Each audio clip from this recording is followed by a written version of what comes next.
So, as always, I was running late. I was trying to be a little bit early for this big event that we were having, but it didn't work out so well. But I was reading in the Wall Street Journal that morning, as I always did. You're crowded in the train and you folded it long ways. There were a couple articles that morning that I remember vividly.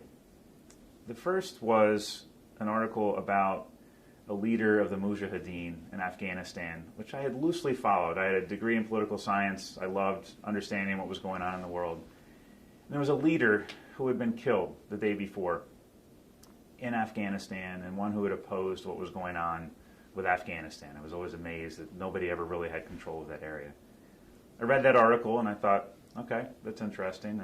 They got this guy, which is really too bad. And then I continued with an article that was on the front page of the September 11th Wall Street Journal, which I have yet to fully find. I always get the journal from the 12th. I can't find the article. But it was about some protests that were going to take place a few weeks later. The World Trade Organization and the IMF and World Bank had all kinds of very big protests happening at the meetings that they had around the world. I think in 1999 in Seattle, there were some violent protests that took place.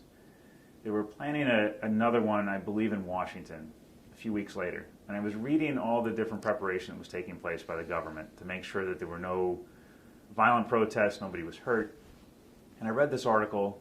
I finished the article as the train pulled in to the World Trade Center. I looked at my watch, and it was 8:54. All right, I'm late. I got 6 minutes I needed to make it to the floor. When I got out of the car, the doors opened, and I kind of looked around, and I smelled, like, did a diesel engine come through here? And this was all electric. It was the subway. Something was wrong, and I could smell fumes that were not supposed to be in the basement of the World Trade Center. So as we came off the train, we went up one set of escalators, and there was a deli, there was a newsstand, there were a few little stores down in that little concourse area, and there were fire alarms going off. But nobody was changing what they were doing. There was a line at the deli where people getting their bagels. There was the newsstand still selling newspapers. I kind of looked around, and I thought, all right, I mean, maybe there's a little fire. I don't know. I smelled smoke. So I went to the stairs. There was one set of stairs. There were 20 escalators. As I always did, I went to the stairs to run up.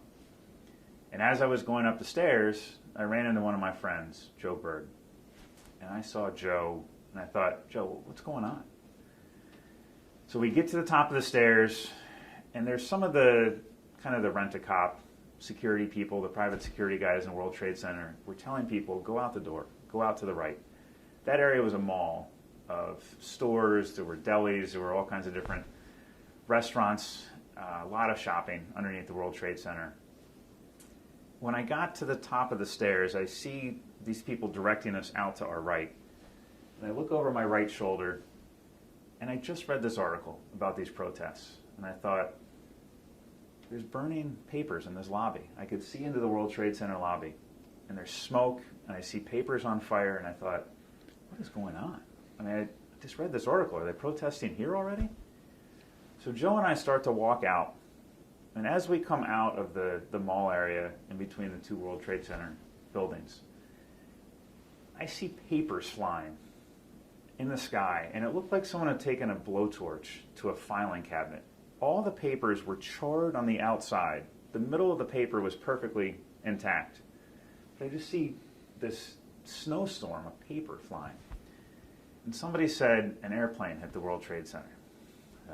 Yeah, an airplane hit the World Trade Center. There's no way. Why would that ever happen?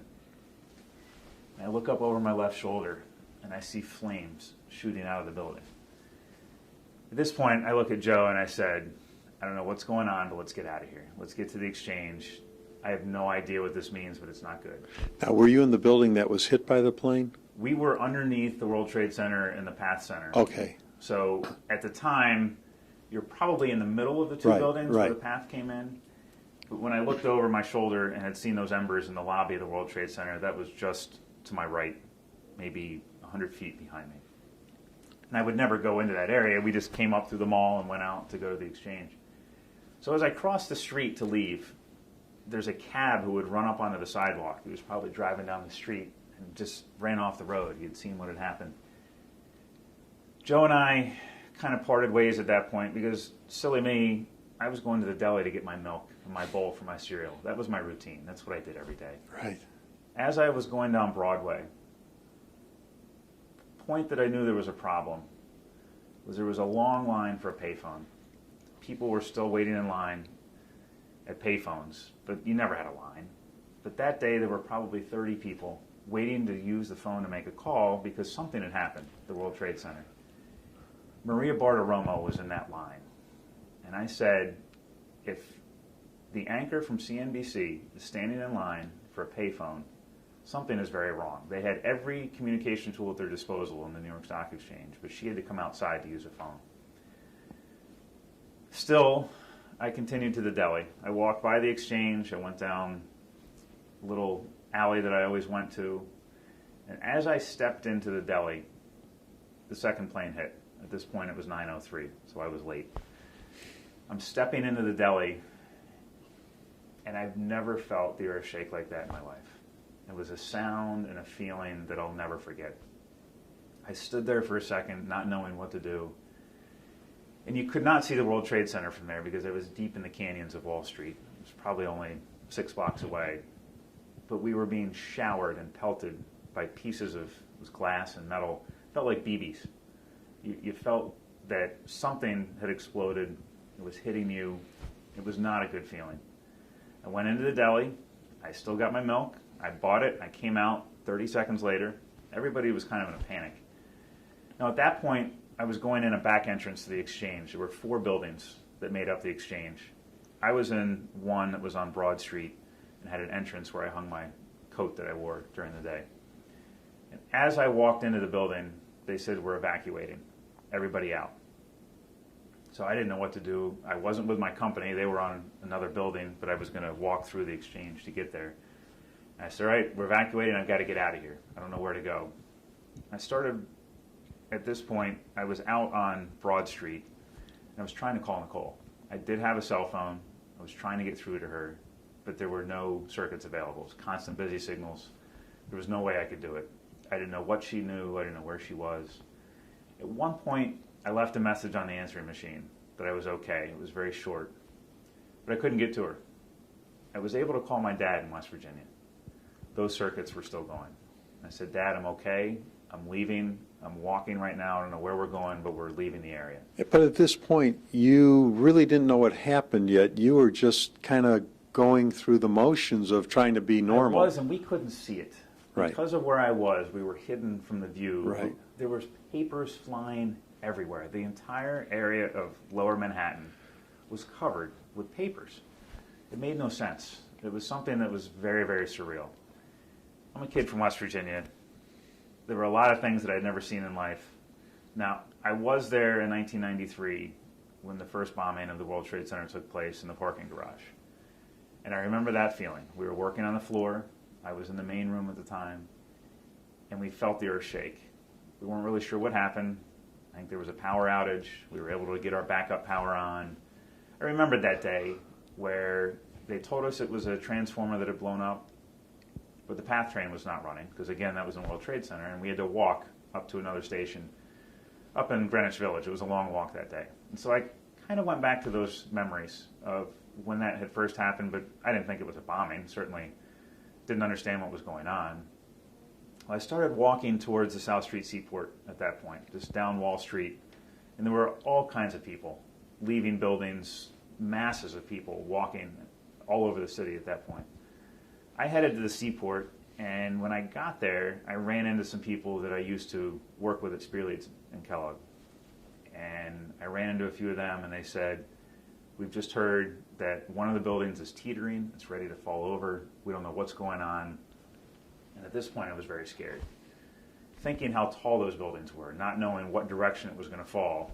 If the building came down, I was in the line that potentially was going to get hit. Yeah. We're over on the East River, and you could see the river filling up with paper. Again, it was just a sea. It was like I had gone to the Rangers parade, and I'd seen the Yankee parades. The ticker tape parades were amazing, but it was nothing like that. It was huge sheets of paper that are just flying everywhere. Ashes flying. The smoke was starting to be very palpable. It just, something was very wrong. I ran into two other people that I knew. I said, guys, let's get out of here. Pat Kiernan was one of them. And Pat and I had been very good friends, and we worked together at Spear Leads.